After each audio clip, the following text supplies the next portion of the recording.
नमस्कार, आप देख रहे हैं निवेश की एबीसीडी और मैं हूं आपके साथ कविता थपलियाल और एक खास शो जहां पर हमारी कोशिश होती है कि निवेश से जुड़ी हर जानकारी आपको दी जाए, आपके फाइनेंशियल पोर्टफोलियो से जुड़ी हर जानकारी और हर मुद्दे पर आपको एक एक्सपर्ट की आवाज़ सुनाई जाए। और आज भी हमारे साथ एक बेहद ख़ास मेहमान जुड़ रहे हैं जिनको बाज़ार और निवेश में 35 सालों से ज़्यादा का अनुभव है और काफ़ी जानी मानी आवाज़ है।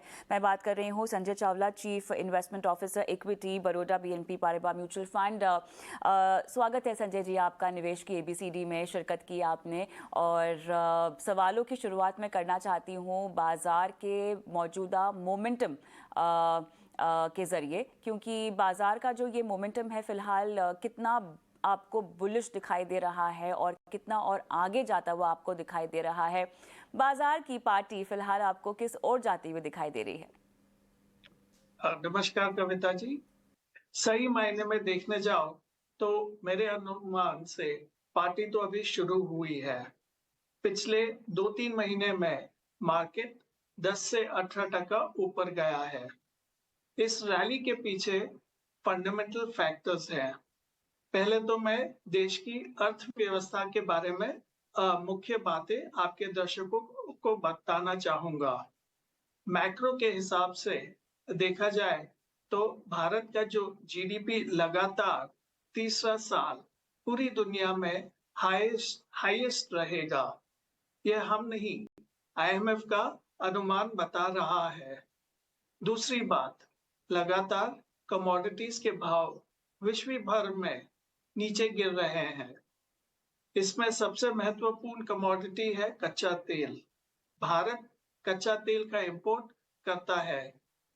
कच्चा तेल के दाम गिरने से इंडिया का फिस्कल डेफिसिट और करंट अकाउंट डेफिसिट भी काफी सुधार होगा। इसकी वजह से देश का इन्फ्लेशन में भी गिरावट आई है। इन्फ्लेशन कंट्रोल में रहने से इंटरेस्ट रेट्स भी नहीं बढ़ रहे हैं। ये सब लॉन्ग टर्म फैक्टर्स हो गए। अगर मैं शॉर्ट टर्म इंडिकेटर्स के बारे में बात करूं तो देश का जीएसटी कलेक्शन इस समय हाईएस्ट लेवल पर रहा है। यह सब संकेत है कि देश की हालचाल ठीक ठाक चल रही है। अगर मैं कॉर्पोरेट अर्निंग्स के बारे में बात करूं तो रीसेंट क्वार्टर्स में काफी सुधार हुआ है एंड सारे जो रिजल्ट्स है अनुमान जैसे ही आए हैं। हमारा अनुमान है कि आते हुए समय में भी कॉर्पोरेट अर्निंग्स यहाँ से सुधरेंगे। एक और बात, और आखिर में मैं आपके निवेश के एबीसीडी के दर्शकों को सचेत करना चाहूंगा कि मार्केट की चढ़ने के बावजूद इक्विटी मार्केट का जो वैल्यूएशन है महंगा नहीं हुआ है। इस समय भी वो लॉन्ग टर्म एवरेज के पास ही है। काफ़ी इंटरेस्टिंग बात आपने कही कि वैल्यूएशन महंगे नहीं हुए हैं। क्या यही बात आप मिड कैप स्मॉल कैप के लिए भी कहना चाहेंगे, जहां पर हम देख रहे हैं लगातार ऑल टाइम हाई पर इंडेक्सेस ट्रेड कर रहे हैं? निस्संदेह मिड कैप और स्मॉल कैप पिछले 3 महीनों में लार्ज कैप को आउट परफॉर्म किए हैं। अगर मैं पिछले साल का रिटर्न देखूं तो स्मॉल कैप करीब करीब 7 से 8% गिरे थे। मिड कैप इंडेक्स दोनों लार्ज कैप और स्मॉल कैप इंडेक्स को आउट परफॉर्म किए थे पिछले साल। तो अगर हम पिछले 15 से 18 महीने का रिटर्न देखें तो तीनों indices large cap, mid cap and small cap indices लगभग एक जैसे ही होंगे। मेरा अनुमान है कि तीनों इंडेक्स में 19-20 का ही फर्क होगा। रही बात आने वाले समय की, जिस हिसाब से कॉर्पोरेट अर्निंग्स ग्रो कर रहे हैं और एफआईआई का इंटरेस्ट फिर से देश में आ रहा है और अगले 12 महीने में देश में चुनाव होगा, तो इक्विटी मार्केट्स यहाँ से अच्छा ही करना चाहिए। अपने अपने रिस्क एपेटाइट के हिसाब से मार्केट कैप चूज कर सकते हैं। समय समय पर ओवर वैल्यू स्टॉक पे प्रॉफिट बुकिंग कर सकते हैं। इस माहौल में मार्केट में निवेश करना जरूरी है फॉर लॉन्ग टर्म रिटर्न्स। रहा सवाल वैल्यूएशन का, मेरे हिसाब से जब भी हम वैल्यूएशन देखते हैं तो हमें ग्रोथ भी देखना चाहिए। जिस हिसाब से कॉर्पोरेट अर्निंग्स ग्रो कर रहे हैं तो मेरे हिसाब से तीनों सेगमेंट्स में बरकरार निवेश करना चाहिए। बहुत बढ़िया। थोड़ा सा सेक्टर स्पेसिफिक मैं चाहती हूँ कि हम बात करते हैं, क्योंकि अभी आने वाले कुछ समय में हम नए वित्त वर्ष की पहली तिमाही के नतीजे भी आते हुए देखेंगे संजय जी, और ऐसे में सेक्टर्स जहाँ पर आपको लगता है कि कमज़ोरी देखी जा सकती है और सेक्टर्स जहाँ पर आपको लगता है कि कहानी आने वाली तिमाहियों के लिए भी काफ़ी दमदार साबित होगी। सो अगर हम पिछले क्वार्टर के रिजल्ट्स देखें तो सारे रिजल्ट्स ठीक ठाक ही रहे हैं। बैंकिंग और ऑटो कंपनीज के रिजल्ट्स मार्केट के एक्सपेक्टेशन से बेहतर रिजल्ट्स डिक्लेयर किए थे। कैपिटल गुड सेक्टर्स के रिजल्ट्स भी काफी अच्छे आ रहे थे। कंजम्पशन सेक्टर में रूरल डिमांड का स्लोडाउन के थोड़ा सा असर दिखाई दे रहा था। जितने भी कॉर्पोरेट से हम बात कर रहे हैं इस समय, कोई असामान्य आउटलुक नहीं दे रहा है हमें। हमारा अनुमान है कि आईटी सर्विसेज कंपनीज और कमोडिटीज कंपनीज का रिजल्ट इतने अच्छे नहीं आएंगे। जो भी डोमेस्टिक ओरिएंटेड कंपनीज है, उनका परफॉर्मेंस अच्छा होगा। जो कंपनीज निर्यात करती है, उनका परफॉर्मेंस में फिर फेरफार हो सकता है। अपना देश ठीक ठाक चल रहा है और ग्लोबल इकोनॉमी अभी भी पूरी तरह से रिकवरी नहीं हुई है। तो जो भी डोमेस्टिक ओरिएंटेड सेक्टर्स है, उसमें निवेश किया जा सकता है। ऑलराइट, अब थोड़ा सा सेक्टर स्पेसिफिक आपकी एएमसी में क्या अप्रोच है उसके बारे में मुझे जानना है। कौन कौन से ऐसे सेक्टर्स हैं जहां पर आप थोड़े से हल्के हुए हैं, और सेक्टर जहां पर आपको लगता है कि कहानी कुछ बनती हुई दिखाई दे रही है। किन क्षेत्रों पर आपका फोकस है और उन क्षेत्रों में भी किस तरह की कंपनियां? जो ज्यादातर इस समय हम जो देख रहे हैं कि पूरे देश में जो कैपिटल गुड्स सेक्टर है, ऑर्डर बुक पोजीशन है बहुत अच्छी है। तो हमारा जो एएमसी है, कैपिटल गुड्स सेक्टर में निवेश कर रहे हैं। हमारा पोजीशन ओवरवेट है उसमें। क्योंकि पूरी देश में अभी भी रिकवरी पूरी नहीं हुई है, तो हम लोग आईटी सेक्टर में अंडरवेट है। क्योंकि कमोडिटी प्राइसेस गिर रहे हैं, तो हमारा अनुमान है कि उसकी वजह से कॉर्पोरेट प्रॉफिटेबिलिटी में काफी सुधार होएगी। तो ऑटो सेक्टर में काफी रुचि दिख रही है हमें। कॉर्पोरेट रिजल्ट्स पॉजिटिव आएंगे एंड हम लोग का पोजीशन ओवरवेट में है। तो ये 3 मेजर सेक्टर हैं जिसको हम 3 C's कहते हैं: capital goods, consumption as well as credit growth. क्योंकि हमने ये देखा है कि बैंकिंग सेक्टर में काफी इंटरेस्ट है एंड रिजल्ट्स भी काफी अच्छे आए हैं। तो हम ये 3 C's को हमारे इन्वेस्टमेंट फिलॉसफी में डाल के हमने सब में निवेश किया है। अंडरवेट सेक्टर हमारा आईटी और जो भी एक्सटर्नल फेसिंग सेक्टर है, जैसे कमोडिटीज है, मेटल्स है, आईटी सेक्टर है, उसमें हम लोग अंडरवेट है। थोड़ा सा मॉनसून के बारे में मुझे बात करनी होगी, क्योंकि अब तक मॉनसून की शुरुआत होती हुई सभी जगह सामान्य नहीं दिखाई दे रही है। डिले तो शुरुआत से ही मॉनसून का दिखाई दे रहा है, लेकिन अब एवरेज जितनी मॉनसून चाहिए थी उससे भी काफ़ी कम औसत पर हम देख रहे हैं कि बारिश हो रही है। कुछ कुछ जगहों पर ज़रूरत से ज़्यादा बारिश हुई है। इनफैक्ट गर्मियों में भी कुछ खास हमने देखा कि जगह पर बरसे हैं बादल। लेकिन ओवरऑल मॉनसून का जो इम्पैक्ट है और जिस तरह से हम देख रहे हैं कि सोइंग, अब जो बुआई है उसमें डिले होता हुआ दिखाई दे रहा है। आने वाली तिमाहियों में महंगाई इसकी वजह से बढ़ने के आसार हैं। कहीं ना कहीं आरबीआई ने भी इस पर एक संकेत दिया था। अगर मॉनसून ठीक से नहीं होता है तो हमें आने वाली तिमाहियों में शायद महंगाई थोड़ी सी ऊपर जाती हुई दिखाई देगी। हालांकि 2 बार अभी तक ब्याज दरों पर एक पॉज बटन हिट किया हुआ है। अगर हम ग्लोबल देखें तो यूएस फेड ने फिलहाल एक पॉज बटन रखा है, लेकिन आने वाली तिमाहियों में और कम से कम इस साल के अंत तक एक छोटे से और रेट हाइक का संदेश भी यहाँ पर दे दिया है। आपको लगता है कि महंगाई की चिंता खत्म हो गई है, या आपको लगता है कि अब वेट एंड वॉच की स्थिति है, क्योंकि मॉनसून ने अचानक से अपना गियर बदल दिया है? कविता जी, आपने 2-3 पॉइंट रेस किए हैं। तो पहले मैं मॉनसून के बारे में बात करना चाहूंगा और उस पे जो असर होगा प्राइसेस पे या इन्फ्लेशन पे या एग्री आउटपुट पे। एंड तीसरी बात अपने रेस की है इंटरेस्ट रेट पे। तो पहले हम चलते हैं फोरकास्ट पे। दोनों एजेंसी आईएमडी और स्काईमेट ने दोनों ने अनुमान लगाया है कि एल नीनो की वजह से मॉनसून में घाटा हो सकता है। अगर ऐसा हुआ और कृषि उत्पादन में कटौती हुई, तो खान-पीन के चीजों के दाम में बढ़ोतरी हो सकती है। इसका असर सीधा इन्फ्लेशन पर पड़ सकता है। इस समय मुद्रास्फीति कंट्रोल में है। मेरे अनुसार अगर मॉनसून में कमी होगी, तो तभी इंटरेस्ट यहाँ से बढ़ेंगे नहीं। मेरा अनुमान है हमारा देश का इंटरेस्ट रेट यूएस के इंटरेस्ट रेट पर निर्भर करता है। आपने सही कहा था कि फेड ने इंडिकेट किया है कि 2 इंटरेस्ट रेट हाइक शायद आ सकते हैं। मेरा अनुमान है कि अगर अमेरिका का फेड लगातार अपना इंटरेस्ट रेट्स बढ़ाएगा, तो शायद आरबीआई रेट्स बढ़ाएगा।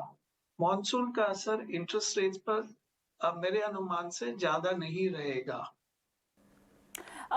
संजय जी, अब यहाँ पर हमारे घरेलू फ्रंट पर जो दिक्कतें हैं उसमें मेरे ख्याल से एक मॉनसून ही है जो मूड बिगाड़ता हुआ दिखाई दे सकता है। लेकिन अब अगर हम निवेशकों की एक पेस की बात करें और उनके पोर्टफोलियो की बात करें, हमने देखा कि पिछले महीने के जो आंकड़े आए थे, एटलीस्ट एसआईपी के जरिए जो निवेश हो रहा था वो एक बार फिर से रिकॉर्ड हाई पर जाता हुआ दिखाई दे रहा है। बहुत सारे निवेशकों में अब चिंता अपने लार्ज कैप्स को लेकर है और रुझान अब उनका मिड कैप की ओर बढ़ रहा है, जो मेरे ख्याल से हर इस तरह के बाजार की साइकिल में होता रहता है। हालांकि जब आप एक निवेश की रणनीति बनाते हैं तो बाजार के नियर टर्म क्यूज पर आपको ज़्यादा फोकस नहीं करना चाहिए और एक बैलेंस्ड या डाइवर्सिफाइड अप्रोच आपको अपनानी चाहिए। लेकिन क्या ये समय है एक बेहतरीन एग्जिट करने का भी? अगर आपने मुनाफा बांध लिया है तो शायद आप निकलने की टाइमिंग कर सकते हैं। अगर खासतौर से अगर आपको पैसों की भी ज़रूरत है, तो कैसे एक एग्जिट स्ट्रैटेजी को प्लान किया जाए और कहाँ से आपको लगता है कि एग्जिट करने में समझदारी हो सकती है? तो कविता जी, जब भी हम मार्केट में निवेश करते हैं तो हम एक अपना फाइनेंशियल गोल लेके चलते हैं। अगर आप वो फाइनेंशियल गोल आपका मीट हो रहा है, आपका टारगेट अचीव हो गया है, तो आपको निस्संदेह मार्केट से एग्जिट करना चाहिए। दूसरी बात, मार्केट पे तब एग्जिट करना चाहिए जब मार्केट में बहुत ज्यादा गर्मी आ जाए। मेरा अनुमान है, जिस हिसाब से मैंने आपको पहले भी कहा था, कि आज के तारीख में वैल्यूएशन के हिसाब से मार्केट में भी गर्मी आई नहीं है। आपने कहा था कि लोगों को कंसर्न है कि लार्ज कैप से एग्जिट करना है या मिड कैप से या स्मॉल कैप से। अगर मैं प्योर फंडामेंटल वैल्यूएशन बेसिस पे देखूं, तो मुझे इस समय इतनी चिंता नहीं है, क्योंकि आज की तारीख में भी जो वैल्यूएशन है पिछले 5 साल के एवरेज पे ही है। निस्संदेह जो ग्रोथ रेट एक्सपेक्टेड है आने वाले समय में, पिछले 5 साल से बेहतर ग्रोथ रेट एक्सपेक्टेड है। तो मुझे उसकी चिंता है नहीं कि मार्केट ओवरहीट हो गया और हमें निकलना चाहिए। अगर कोई भी स्टॉक है या कोई भी फंड है जो आपको लग रहा है कि ओवर वैल्यूड है, तो आपको निस्संदेह निकलना चाहिए irrespective of your financial goal. तो स्ट्रैटेजी वाइज मेरे हिसाब से आपको निवेश करते रहना चाहिए इस समय। मार्केट में रहना ज़्यादा ज़रूरी है इस समय। Time to time profit book करके अपना प्रॉफिट लेना भी ज़रूरी है इस समय। बिल्कुल, आपने सही कहा कि इसको टाइमिंग करना बहुत ज़्यादा ज़रूरी होगा एक निवेशक के लिए और जैसे कि अगर आपने अपने लक्ष्यों के तहत प्लानिंग कर रखी है तब तो एग्जिट स्ट्रैटेजी भी आपको उसी तरह से अपनानी चाहिए। निश्चितताएं आपको लगता है कि हमारे लिए बहुत ज़्यादा प्रभावशाली हो सकती हैं या आपको लगता है कि वो दौर ख़त्म हो गया कि हम जो हैं इतने प्रभावित हों, इतना इम्पैक्ट करें ग्लोबल और विदेशी बाज़ारों की हालात, या हमारे पास इनफ इतने स्ट्रॉन्ग ट्रिगर्स हैं कि हम अपनी चाल खुद चल सकते हैं? तो अगर आप ग्लोबल दो दो तरीके से देखे जाए, हम ग्लोबल लिक्विडिटी को देखें और जो ग्लोबल इकोनॉमी है और ग्लोबल लिक्विडिटी को देखा जाए, तो दो दो एस्पेक्ट है इसमें। ग्लोबल इकोनॉमी मेरे हिसाब से इस समय भी पूरी तरह से सुधार नहीं हुआ है। एक रिस्क फैक्टर जिसको हम कहते हैं, वो अभी भी बरकरार है मार्केट में, क्योंकि यूएस और यूरोप अभी भी completely out of the woods नहीं हुए हैं। उनका जो ग्रोथ रेट है अभी भी कोविड से के लेवल पे आया नहीं है। पोस्ट कोविड जो इस समय का है, तो वो हिसाब से इंडिया का इकोनॉमी में थोड़ा सा इम्पैक्ट आ सकता है। रहा दूसरी बात in terms of global liquidity and the global flows, हमने ये देखा है कि जब भी इंटरेस्ट आता है, जब भी मार्केट में थोड़ी स्टेबिलिटी आती है, तो ग्लोबल इन्वेस्टर्स हमेशा वो कंट्री में निवेश करते हैं जिसमें ग्रोथ दिखता है। मेरे हिसाब से इंडिया शायद एक गिनी चुनी कंट्री होगी जिसमें ग्लोबल इंटरेस्ट सबसे हाईएस्ट है। तो अगर हम डेटा देखने जाए, पिछले साल में एफआईआईज ने इंडिया में से पैसा निकाला था, उन्होंने अपना बेच के फिर से चले गए थे। डोमेस्टिक इन्वेस्टर जैसे आपने एसआईपी का बात बताया था, वहां पे निवेश फिर भी जारी था। वो ट्रेंड अभी भी इस समय कंटिन्यू हो रहा है। सिर्फ एब्सोल्यूट वैल्यू से ही नहीं, अगर आप एसआईपी फ्लोज देखें, नंबर ऑफ फोलियोज भी अगर आप देखें, उसमें भी बढ़ोतरी हो रही है। तो एब्सोल्यूट वैल्यू एक चीज हो गया, जो नंबर ऑफ इन्वेस्टर्स है दोनों बढ़ रहे हैं। इस समय एफआई इंटरेस्ट इंडिया में फिर से आ गया है और डोमेस्टिक फ्लोज अभी भी जारी है। मेरे हिसाब से इंडिया को दोनों चाहिए, डोमेस्टिक फ्लोज भी चाहिए और एफआई फ्लोज ही चाहिए। एंड आई थिंक ये जो हम कहते हैं कि इंडिया का गोल्डन ईरा है, जिसको हम गोल्डी लॉक्स कहते हैं, जहाँ पे इन्फ्लेशन भी कम हो रहा है और ग्रोथ भी है, तो वो वही सिनेरियो अभी के लिए पैन आउट हो रहा है इंडिया के लिए। एंड मेरे हिसाब से ग्लोबल इन्वेस्टर्स इंडिया में फिर से आएंगे। थोड़ा सा बैंकिंग क्षेत्र पर मुझे आपका इंटरेस्ट जानना है। अब हमने देखा जो पिछली वित्त वर्ष के आखिरी तिमाही के जो नतीजे आए थे बैंकों के, बहुत सारे एक्सपर्ट्स का ये भी कहना था कि हमने कोई स्टॉक स्पेसिफिक खास रिएक्शन देखा नहीं, क्योंकि बाज़ार ने जो नतीजे आने वाले थे कहीं ना कहीं वो भाप लिए थे और वो बाज़ार में फैक्टर इन था ऑलरेडी। तो जितनी तेज़ी की उम्मीद थी या जितनी देखी जानी चाहिए थी, वो ऑलरेडी पीक आउट हो चुकी थी कीमतें, उतनी तेज़ी हमें आने को नहीं देखने को मिली है। अब बैंकिंग में मुझे ये बताएं कि जो स्ट्रॉन्ग नतीजों की आपकी भी उम्मीद है पहली तिमाही के, उसमें भी हम किस तरह के बैंकों की यहाँ पर बात कर रहे हैं? आपका रुझान प्राइवेट बैंकों की ओर है, सरकारी बैंकों की ओर है? क्योंकि अब हम देख रहे हैं कि फोकस एनबीएफसीज पर ज़्यादा पड़ रहा है, प्राइवेट बैंकिंग से निकलकर एनबीएफसीज पर लोगों का रुझान भी जा रहा है, एफआईआईज का रुझान भी आ रहा है। आपका इंटरेस्ट कहाँ पर है? तो कविता जी, पिछले साल में जब क्रेडिट ग्रोथ 7-8% था, तो हमारा अनुमान था कि क्रेडिट ग्रोथ यहाँ से बढ़ के कुछ 12-13% हो जाएगा। रियलिटी में एक्चुअल क्रेडिट ग्रोथ 15% हुआ था, जिसमें part of the credit growth higher commodity prices की वजह से था। दूसरी बात, पूरा सेक्टर अंडर परफॉर्म किए थे पिछले 2 साल से, सो वैल्यूएशन कंफर्ट भी था। तीसरी बात, एनपीए साइकिल भी पीक पे था एंड उसके बाद एनपीए साइकिल धीरे धीरे नीचे आने का अनुमान था। इस समय अगर हम देखने जाए, तो क्रेडिट साइकिल हमारा अनुमान है इस समय करीब करीब 11 से 13% हो सकता है। मेरे हिसाब से एनपीए साइकिल भी क्लोज टू बॉटम ही रहेगा, हमें एनपीए बढ़ते हुए नहीं नजर आ रहे। आपने सही कहा था कि अच्छी ग्रोथ आई है कंपनीज में, स्टॉक इतने नहीं बढ़े, इन लाइन बढ़े विद द अर्निंग्स, तो वैल्यूएशन कंफर्ट है। सबसे बड़ा जो फैक्टर हम इस समय देख रहे हैं कि जो डिपॉजिट ग्रोथ है वो क्रेडिट ग्रोथ से कम है। इसका मतलब ये हुआ कि एट सम स्टेज जो बैंक्स है अपने डिपॉजिट के लिए ज्यादा हायर इंटरेस्ट रेट देंगे, जिससे उनके मार्जिन में इम्पैक्ट आ सकता है इस आने वाले समय पर। ये हमारा अनुमान था, ये 2000 रुपए की करेंसी के डिमोनेटाइजेशन से पहले।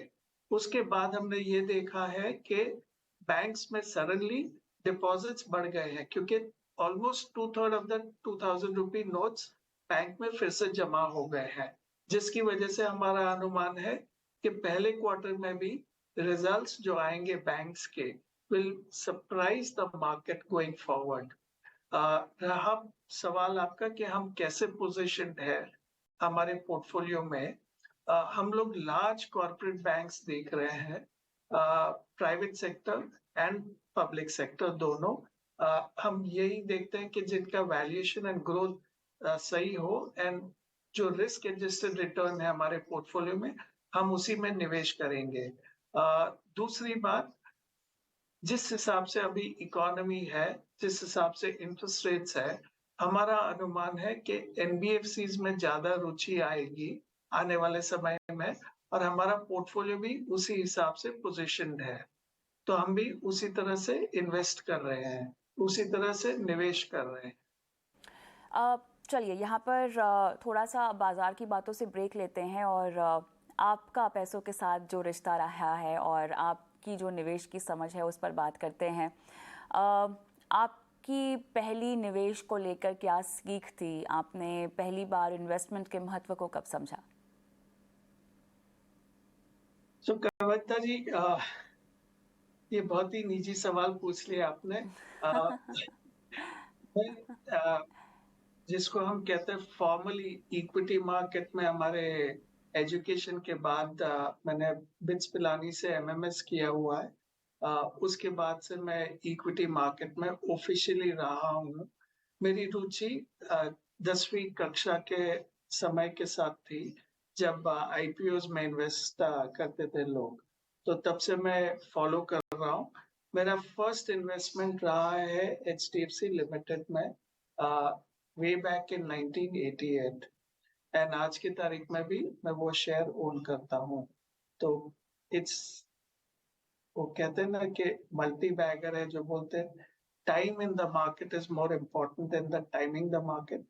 तो करीब करीब it's been a phenomenal journey in terms of investments, and वही मैं एक चीज दोहराना चाहता हूँ कि हमने जिस हिसाब से आइडेंटिफाई किया था हाउसिंग मार्केट का पोटेंशियल उस समय, एंड जिस हिसाब से वो पैन आउट हुआ है, it's been a phenomenal journey. कोई गलती हुई आपसे कभी निवेश की अपनी स्ट्रैटेजी में? गलतियां से ही हम सुधर के हम आगे बढ़े हैं, तभी तो हमारा परफॉर्मेंस इम्प्रूव हो रहा है।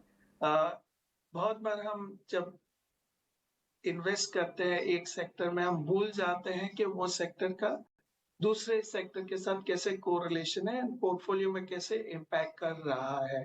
तो अगर आप एक सेक्टर में निवेश कर रहे हैं जिसमें बहुत ही ज्यादा गवर्नमेंट इंटरवेंशन है, जैसे शुगर स्टॉक्स हो गए, जहाँ पे आपका इनपुट कॉस्ट भी कंट्रोल में है, आउटपुट भी कंट्रोल में है, एंड रॉ मटेरियल भी आपके कंट्रोल में नहीं है, तो आपका जो एक्सटर्नल फैक्टर्स में आप जिसको हम प्रिडिक्ट कर सकते हैं, उसका प्रिडिक्शन कम हो जाता है। तो वो हिसाब से आपको वैल्यूएशन में फैक्टर करना होगा।